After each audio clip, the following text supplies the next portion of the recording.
Now, let's continue the third part of our topic on ethical issues about human sexuality, human reproduction, and marriage as one of the topics in the bioethical applications or bioethics and its application in various healthcare situations.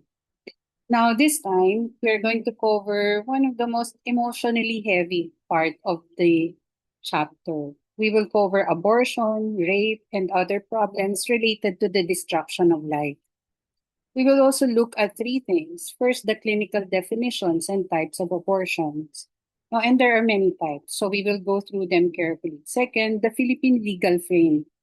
Abortion is generally criminalized or made illegal in the Philippines. But post-abortion care is not illegal, and refusing to give it violates your duty of care. And the third part is rape, under the anti-rape law and the anti violence against women and children, no, with the nursing protocol for survivors. So of course, this section may include content that may be distressing. So it's a warning, especially if you or someone has been affected by sexual violence. So take care of yourself and remember your hospital's employee assistance program is available if you need to talk. Or also, as a student nurse, you can always go for counseling, and ask for help. Okay, now let's begin. Uh, Yan. But wait lang ha. Let me just adjust the fonts because it seems like it's too small. I'm not sure if you can read it very well. Ayan. So the first one is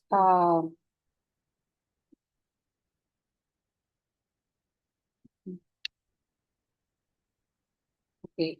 So the first one, of course, we define abortion first, clearly. Now, in medicine, abortion simply means the expulsion, or the pushing out of the products of conception from the uterus before the fetus is viable. So, products of conception is the medical term for the embryo or fetus and the placenta. Viable means able to survive, outside the womb. So generally considered to be around 22 to 24 weeks of pregnancy before the fetus is uh, said to be viable.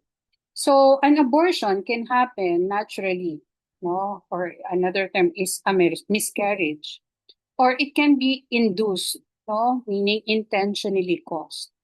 Now, the word abortion by itself does not mean intentionally killed.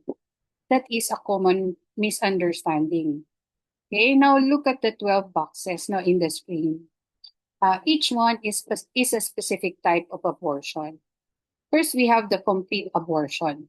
All the products of conception are expelled from the uterus and identified.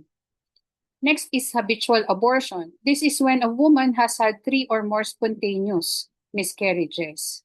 No? So again, spontaneous meaning natural abortion in a row, three or more. So at about the same stage of pregnancy, often called also as recurrent pregnancy loss. Then the next one is the incomplete abortion. Some but not all of the products of conception come out. There are parts that remain inside. Okay? And this is an emergency because it can cause infection or bleeding. Induced abortion, brought on intentionally either by medication or by instruments. Okay, that is another type. And another one is inevitable abortion. The cervix or the opening of the uterus has dilated and bleeding is heavy. The miscarriage cannot be stopped. Okay. The next one is infected abortion. There is infection in the genital tract along with the miscarriage. And the other one is missed abortion. The fetus has died but remains in the uterus for at least 8 weeks. And the body has not expelled it yet. The next type is septic abortion, a serious infection of the uterus that has spread to the rest of the body. And this is life-threatening and a leading cause of maternal death in countries where abortion is illegal. Then the next one is spontaneous abortion, the medical term for natural miscarriage. Now happens on its own without intervention. Okay. Uh, Another type is therapeutic abortion, which is induced for medical reason. For example, to save the mother's life or because the fetus has a fatal abnormality. Okay, then the next one is threatened abortion. There is some bleeding, but the cervix is closed. No, the pregnancy might continue or might miscarry. And then another type is elective abortion. No, there is some bleeding, but the cervix, in the for elective abortion, it is induced at the woman's request, not for medical reasons. And this is what is criminalized in the Philippines. Now, for you as the nurse, the most important distinction is between inevitable, incomplete, and septic abortion, because these are emergencies. If a patient arrives with heavy bleeding and an open cervix, do not delay care while investigating whether the abortion was induced. Treat first. Okay? Septic abortion with shock is a leading cause of maternal death in restricted settings. And refusing care no, to a woman uh, with that case is a violation of your duty. Okay, do you understand that? Yun.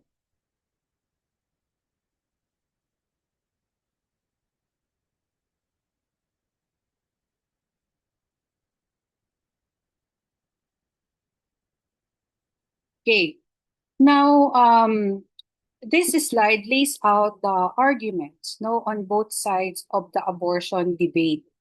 Okay, which I think it is a balanced ethical map. The left column is contra-abortion, meaning against abortion. There are four main arguments. First, the choice is not between saving the mother or saving the child. We should aim to save both. Second, having a child calls for unselfish love. Okay, giving yourself for the sake of an innocent creature who cannot speak for themselves. And third, the complementarity, no? The complementary, completing nature of man and woman is expressed in the child, who is the fruit of their union. And fourth argument is that the embryo has a genetic code totally different from the cells of the parents, meaning the embryo is a new distinct organism, a new distinct life from the moment of conception, not just a part of the mother's body. Okay, so those are the arguments. Those are the arguments against abortion. Now let's take a look at the arguments naman of the pro-abortion. Okay, meaning they are in favor of legal access to abortion. So the first argument is to safeguard the life of the mother when the pregnancy threatens her life. Okay, the second argument is abortion as a woman's right. The idea that a woman has the right to control her own body. And then the third argument is that the abortion as an expression of a woman's sexual freedom. The idea that women should not be punished for sexual activity with forced pregnancy. Okay, so that is one argument. And fourth is that the fetus is not yet a human person with full moral status. Meaning, some people argue that the fetus does not have the same rights as the mother until it reaches a certain stage of development. Okay, now let's take a look at that table at the bottom, the Philippine legal frame. Okay. The 1987 Constitution, Article 2, Section 12, says that the state equally protects the life of the mother and the life of the unborn from conception. Okay, is that clear? Again, may I repeat?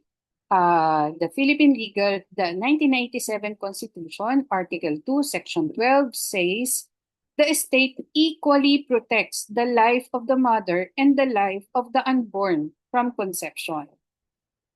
Also, the revised penal code, the main criminal law of the Philippines, Article 256 to 259, criminalizes abortion for both the woman and the person who performs it.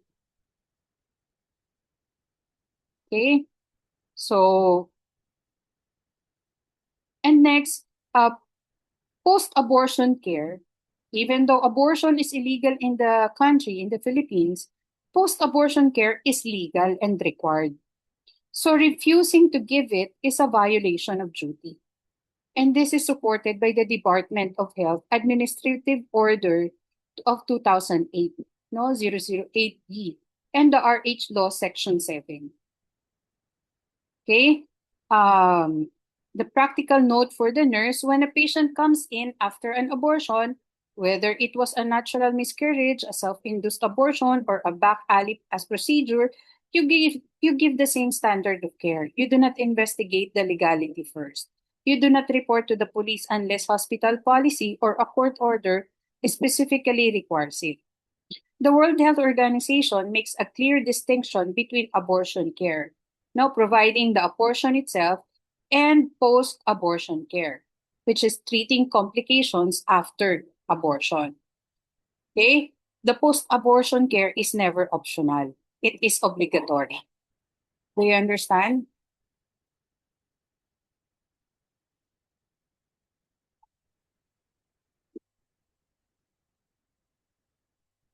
Okay.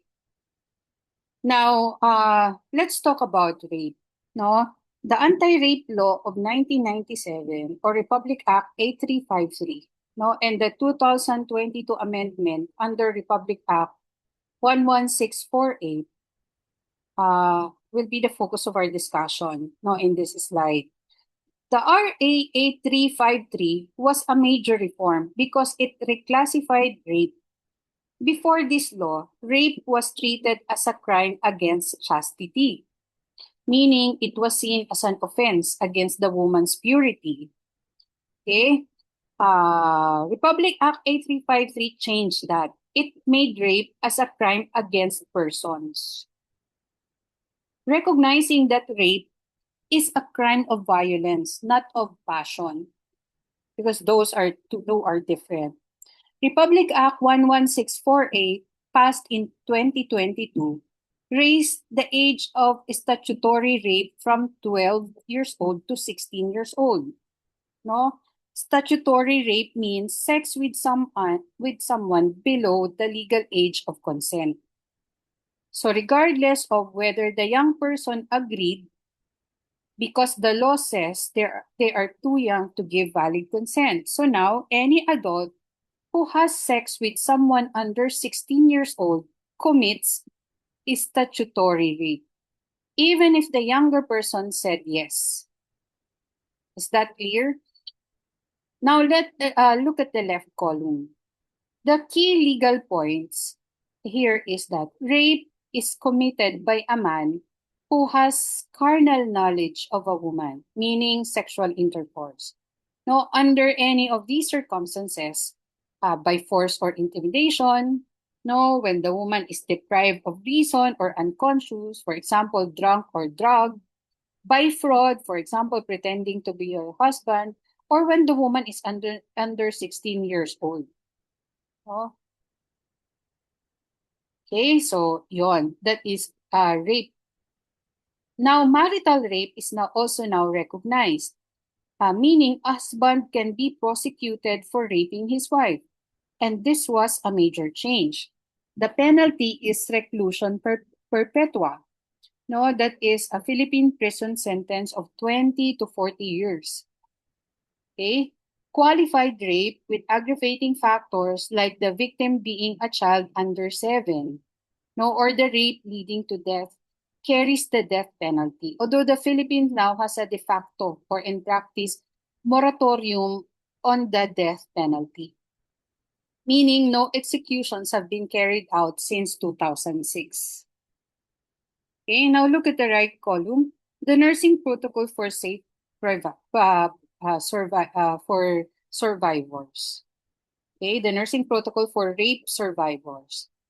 This is what you do when a rape survivor comes to your facility.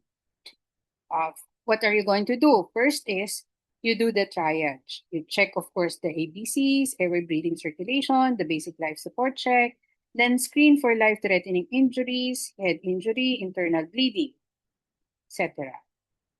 Then next, step 2 is the forensic kit. You collect evidence within 72 hours of the assault. Forensic means related to the law and courts. Do not let the patient bathe or wash.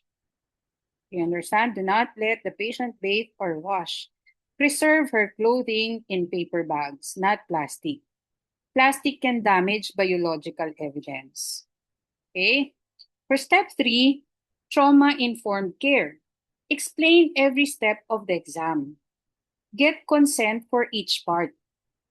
Okay? Allow a support person also to be present. Offer a same-sex examiner if the patient requests one. Okay? And then step 4 is prophylaxis, meaning preventive treatment. Okay? Give HIV, PEP, or post-exposure prophylaxis. Medication to prevent HIV infection within 72 hours. Also, give sexually transmitted infection prophylaxis, which are antibiotics to prevent sexually transmitted infections. Okay? Give emergency contraception per hospital policy. Okay?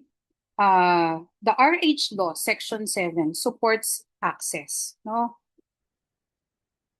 For step 5, mandatory reporting. For child abuse, no, under RA 7610, the child protection law, reporting is mandatory. For adult rape, reporting requires the survivor's consent, except when a court orders it. Okay? For step 6, psychosocial referral. Refer to the Department of Social Welfare and Development, or DSWD, or refer to the Women's Crisis Center, or the Barangay Violence Against Women and Children Desk, no, the local government unit that handles violence against women cases. Okay, so you need to know what is the protocol whenever you encounter a rape victim. No, in the hospital, when that rape victim, when you receive a patient who is a rape victim. Okay.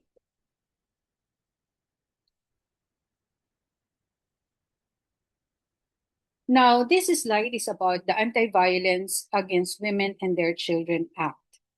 Okay, the Republic Act 9262, which is passed in 2004. We added this also to the chapter because it is one of the most important laws for any nurse working with female patients, working with female patients. So you need to know this as a nurse.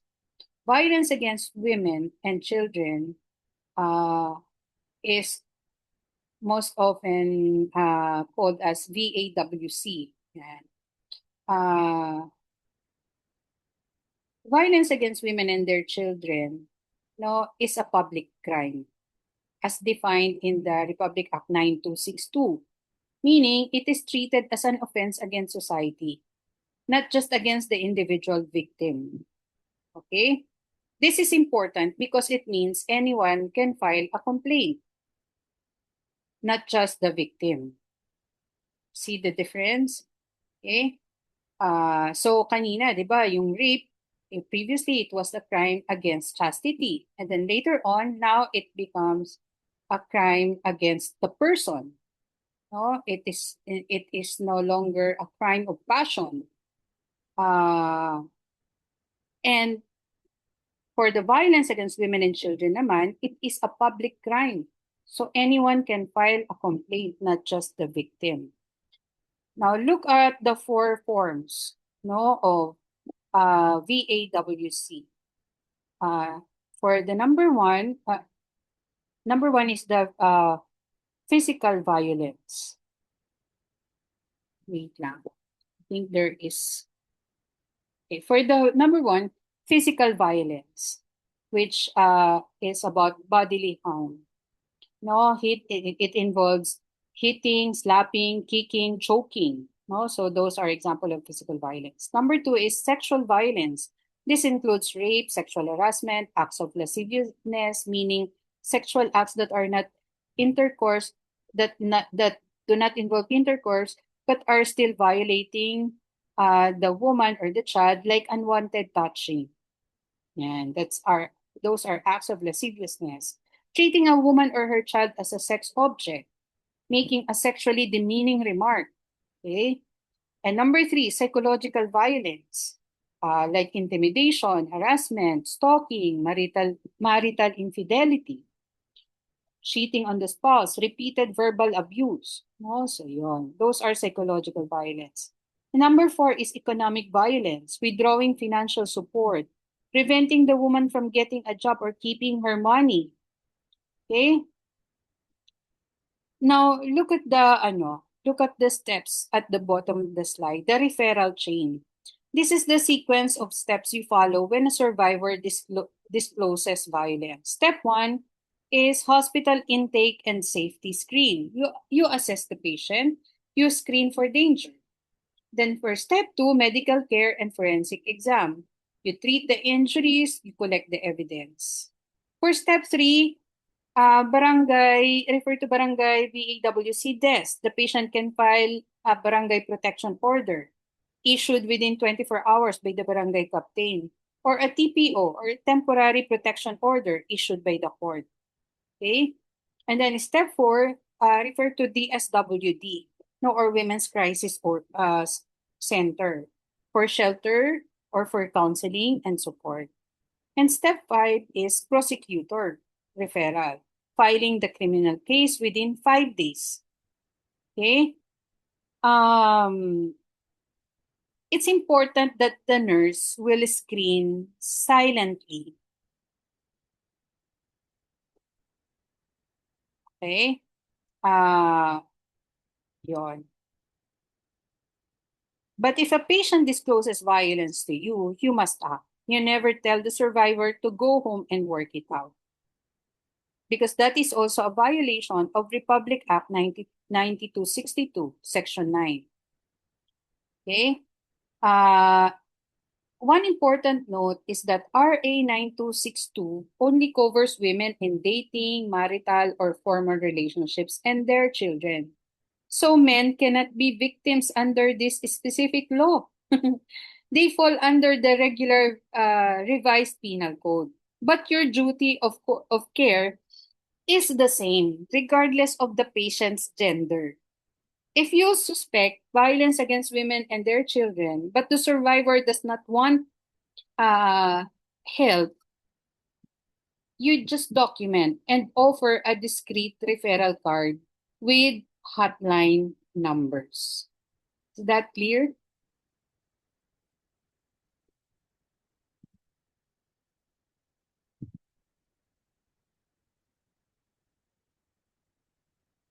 Okay. Now, this slide gives you three case scenarios for small group discussion.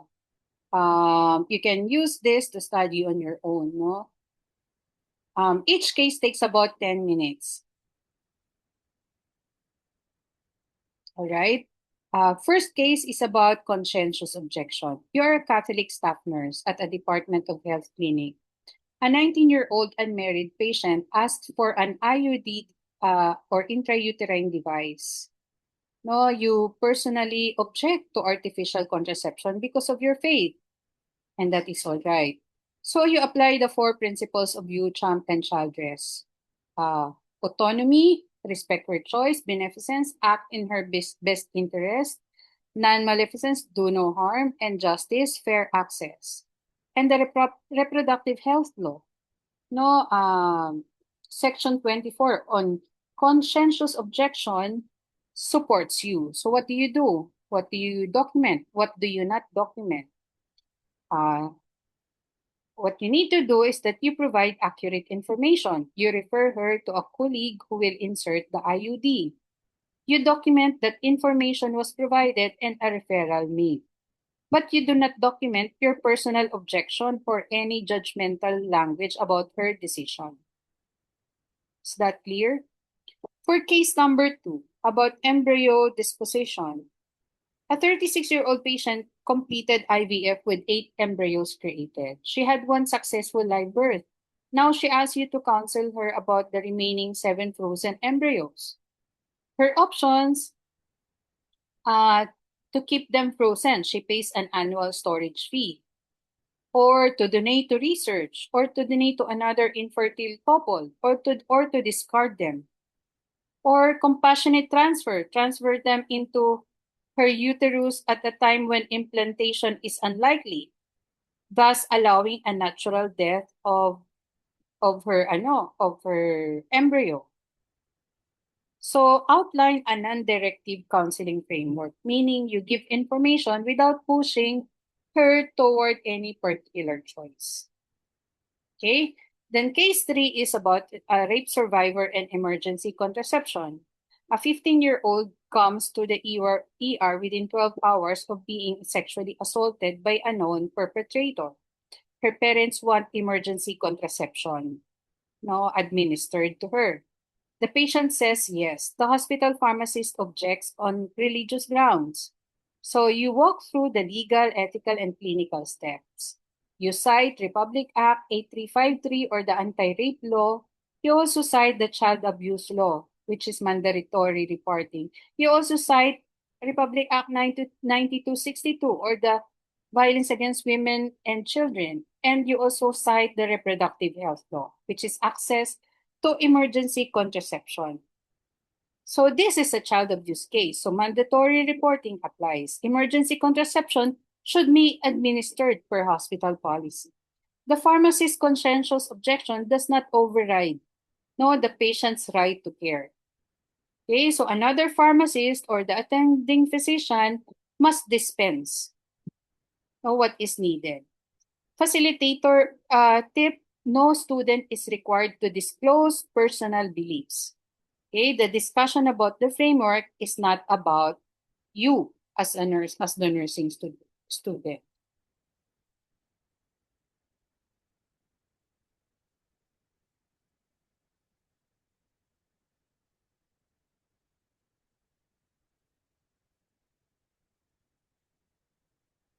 Okay, then this is now the last topic, population control and demographic winter. Last topic in human sexuality, human reproduction, and marriage ethics. First, in this topic is the history of eugenics, the dark 20th century attempt to improve the human race through selective breeding, which led to some of the worst atrocities or horrific acts in the history. This is a moral cautionary tale, a warning story that every nurse needs to know. Second is the demographic winter phenomenon, the global decline in fertility, the number of babies being born, and what it means for societies. And then the third is the original argument about the demographic trap. Okay, updated also with the latest 2025 Philippine statistics. Now, the big news is that the Philippine total fertility rate, the average number of children a woman has in her lifetime, has fallen to 1.7 in 2025, which is below the replacement level of 2.1. So this is a historic shift, and it changes the entire conversation about population in our country, in the Philippines.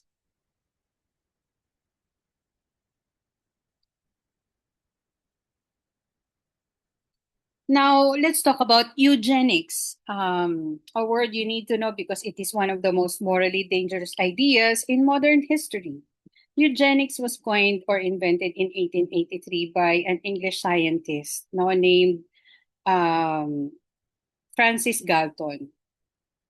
He was Charles Darwin's cousin. Darwin is the scientist who wrote The Origin of the Species about evolution. Galton studied Darwin's work and got the idea that the human species could be improved through selective breeding, the way we breed animals. So the word comes from the Greek eu, meaning good, and genus, meaning birth.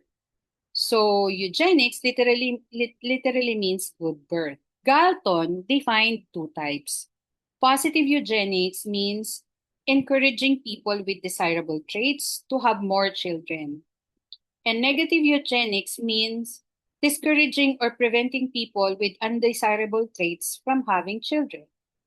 Now look at the timeline. In 1907, the U.S. state of Indiana passed the first forced sterilization law. Sterilization here means a surgical procedure that makes a person unable to have children, like tubal ligation for women or vasectomy for men. Now, eventually, 30 US states passed similar laws. Now, and about 60,000 people were sterilized against their will by the 1970s. Okay? Often people in mental institutions, prisons, or those who are poor. Now, in 1933 to 1945, Nazi Germany applied eugenics as a state policy. The Nazi regime forcibly sterilized about 400,000 people. The T4 program killed about 200,000 disabled adults and children. They called it euthanasia or mercy killing, but actually it was murder. And of course, the Nazi genocide murdered 6 million Jews, plus Roman people, homosexuals, slaves, and others, all in the name of racial purity. No? In 1973, Roe versus Wade case, the famous U.S. Supreme Court case that legalized abortion nationwide. No?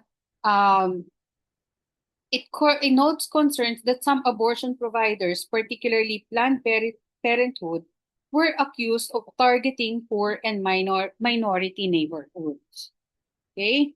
And in 2024, modern genetics raises new eugenics questions. The pre-implantation genetic testing or the PGT, which lets parents select embryos without certain genetic diseases. So, is that therapy or treating disease or eugenics, selecting better humans?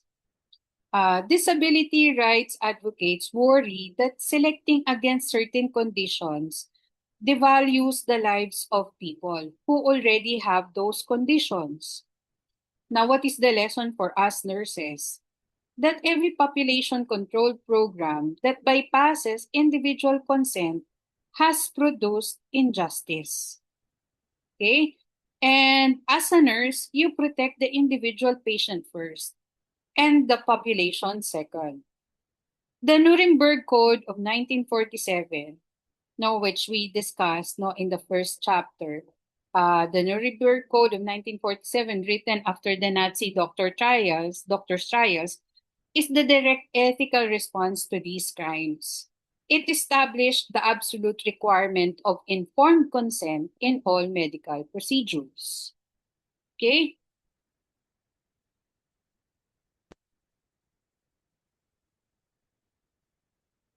Now, let's talk about demographic winter, what it is and what causes it. The term comes from a documentary called Demographic Winter, a decline of the human family. Demographic means related to populations, how many people, how old they are, how fast they are growing up, or how fast they are growing. A demographic winter is a metaphor, no, like a winter when things die back, meaning a shrinking, aging population. Okay, now look at the card on the left. The drivers.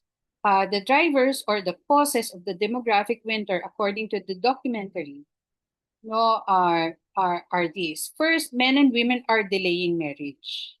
They're getting married later, which makes it less likely that they will have more than one or two children. Second, in Western countries, about one in two marriages ends in divorce, and children of divorce are themselves less likely to marry and form families. Okay, third, more married women are putting off having children to focus on their careers. After age 35, female fertility declines sharply, meaning it becomes much harder to get pregnant, right? And fourth driver or fourth reason is cohabitation. Couples living together without being married is rising.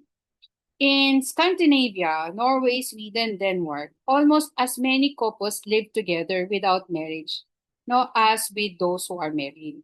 So cohabitation is less conducive or less favorable to having and raising children.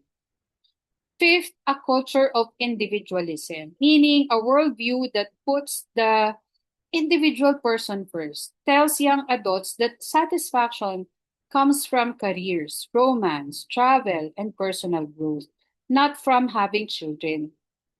Okay? Sixth is for decades, policy assumed population growth was bad for the environment, bad for the economic development. No? So almost every aspect of modernity or modern life works against the family.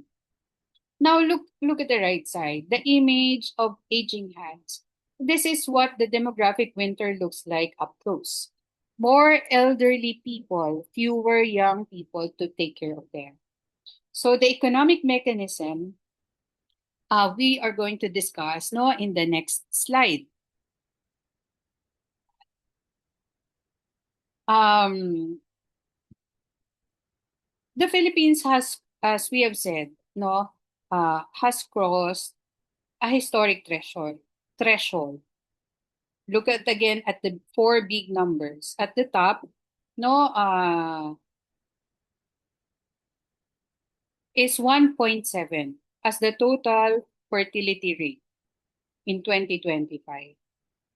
Okay, that is the Philippine total fertility rate for the 3-year period before 2025, according to the National Demographic and Health Survey. Okay, so total fertility rate means the average number of children a Filipino woman will have in their lifetime. Okay, now number two is the figure 2.1. This is the replacement level fertility rate. The minimum number of children each woman needs to have on average for the population to stay stable over the long term, no, not shrink. The point one above two is to account for children who die before reaching reproductive age. Now, next is the 4.1 figure as the baseline. That was the Philippine total fertility rate in 1993, just 32 years ago. Okay, so minus 2.4, which is the 32-year drop. That is how many children per woman the Philippines has lost in 32 years. And this is a massive drop. Okay, now look at the two cards below. The left card, why this matters now. The Philippines is no longer safe from the demographic winter. For decades, we thought only rich countries were aging. Okay, now we are also. The Philippine Statistics Authority confirms fertility has fallen below 2.1 replacement rate, which means we are no longer replacing ourselves. The cohort, the group of people turning 50 in 2050 has already been born. They cannot be added to. Children who were aborted or were never conceived because of contraception cannot be added to the cohort. Traditional family support where adult children care for aging parents is being eroded, no? And this is a warning from ALFI, or the Alliance for the Family Foundation Philippines Incorporated. No, from their issued paper against the House Bill 4244. No, a reproductive health bill debated years ago. So they argue rich countries have tried giving subsidies, no, cash bonuses to encourage childbearing, but it has not worked. A two-child policy limiting families to two children would impose an old age support ratio of 1, meaning one working adult supporting one retired adult. And if even one of those two children dies, which is more common among the poor, the parents become dependent on the state. Massive migration or people moving to other countries for work also cannot solve the problem. It invites racism and integration problems. Now, the Philippines, with lower productivity than rich countries, will face harder times if the trend continues. Okay? The bottom line here is that the Republic Health Law was written in 2012 when the total fertility rate was around 3, and overpopulation was the dominant concern. Today's policy must respond to both reproductive autonomy, the patient's right to choose, and the long-run demographic sustainability. The nurse's role, the nurse's role is to counsel accurately. Do not spread fear, but do not also minimize. Okay? Now, why population aging undercuts economic growth? Using two mechanisms that compound each other. Look at the flow diagram at the top. 4 boxes connected by arrows. Box 1 is the aging population. Box 2 are fewer workers per retiree. A retiree is a person who has stopped working, so usually because of age. Now, when there are more retirees and fewer working age people, each worker has to support more retirees. No? Now let's go to box 3, which is higher fiscal burden. Fiscal means related to government money. The government has to spend more on social programs like Medicare. In the US and like sa Philippines, our SSS, GSIS, Social Security System, and Government Service Insurance System, which are the Philippine pension system. Now, take a look at the box number 4, the lower per capita GDP growth, or the per capita GDP, means the gross domestic product divided by the population. So basically, the average income per person. Now look at the 4 stats below. Stat 1 is 1.5%. That was the Philippine per capita GDP growth rate from 2010 to 2018. Okay? Then the stat 2 is 2.7%. That is what the growth rate would have been without population aging. So population aging cut the growth rate by 80%, which is a massive drag. Now for the stat 3, minus 0.6 percentage points per year, the projected drag on per capita growth from 2020 to 2030. And look at stat 4, 28%, which is the projected share of the, like for the US population that will be aging 60 and over by 2040. Almost 1 in 3 Americans will be over 60 in 2040. The card at the bottom shows the rule of 70. A simple math rule for how long it takes income to double. So divide 70 by the annual growth rate. At 1% growth, income doubles every 70 years. At 2% growth, it doubles every 35 years, twice as fast. So the demographic winter literally halves the speed at which a country gets richer. Did you get that? Kinakalahati niya.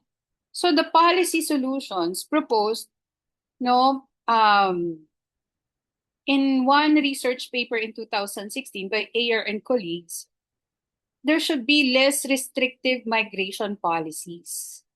Let more working age immigrants. Also, tax incentives for research and development and lower bureaucratic barriers for new businesses.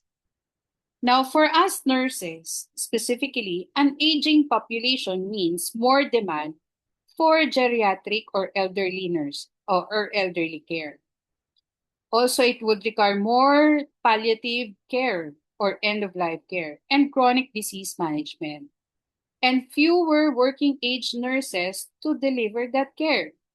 And this is also a real workforce crisis on the horizon.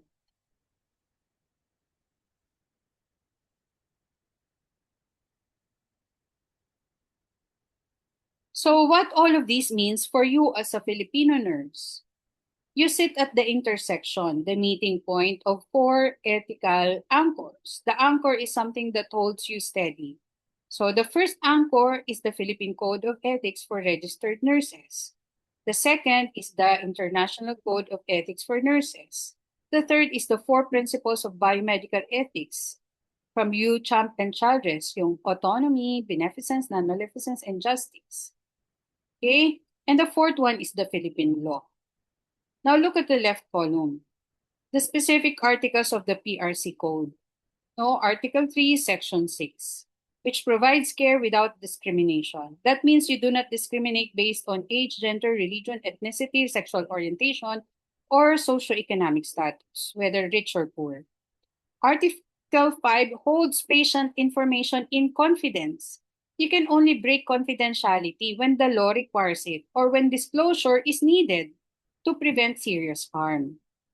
For Article 6, the informed consent, you must inform the patient and get their consent before any procedure. And you must respect their right to refuse. For Article 8, maintain professional competence. You must keep your skills up to date and you must not delegate tasks to unqualified personnel. Okay? For Article 10, collaborate with society. You work with the community to address health needs and advocate for the vulnerable, those who cannot defend themselves. Now, the right column shows the nursing implications across each chapter section, the practical scenarios. No? For sexuality, there should be non-judgmental assessment. Always offer a chaperone for intimate exams.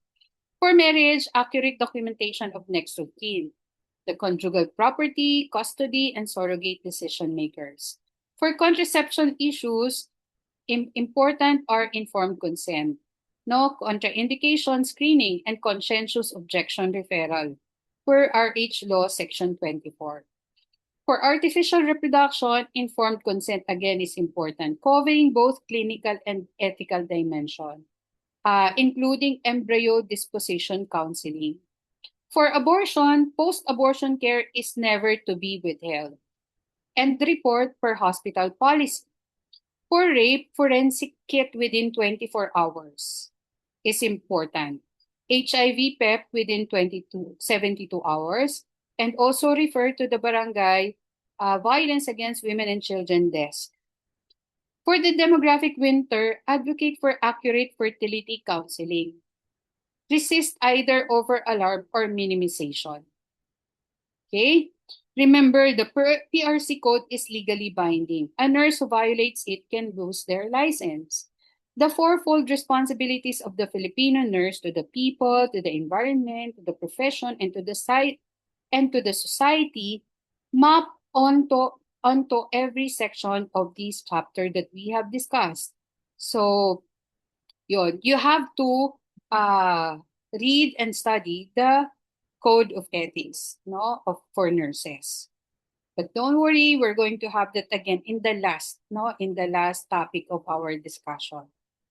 That is our last module.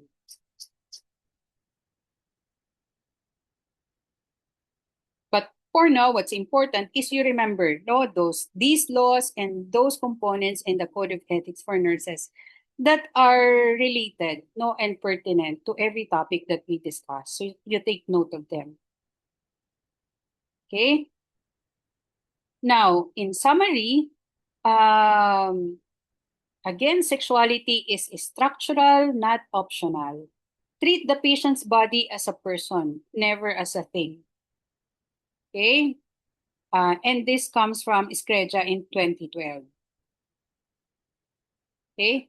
And then also, the body is not just a body. It carries the dignity of the whole person. The second big idea or key takeaway in our discussion, in this three-part discussion, is that marriage in Philippine law is permanent, conjugal, and the foundation of the family. This shapes consent, next of kin, and documentation. The legal reference is the Executive Order 209, series of 1987, or the Family Code. Okay? Another key takeaway is that reproductive technology is regulated by clinical standards, by the RH law, and by the patient's own moral framework. So the nurse informs but does not impose. The references are RA 10354 or the RH law and the Donum Vitae, no, the 1987 Vatican Instruction on Reproductive Technology. The next key takeaway is that abortion is criminalized in the Philippines, but post-abortion care is not. And refusing it is a violation of your duty of care. And then the next is that rape care has a 72-hour window for both the forensic kit and HIV parent.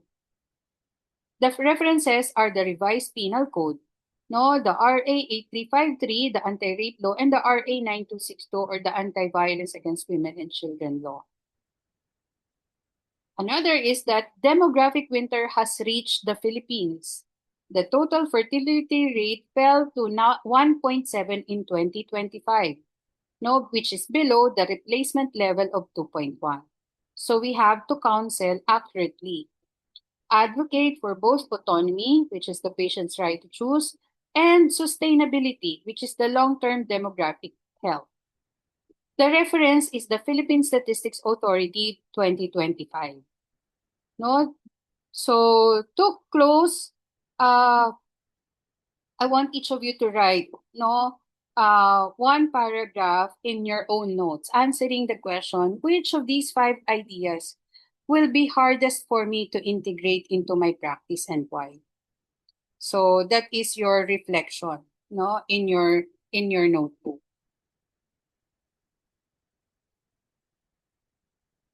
These are our references. Okay. And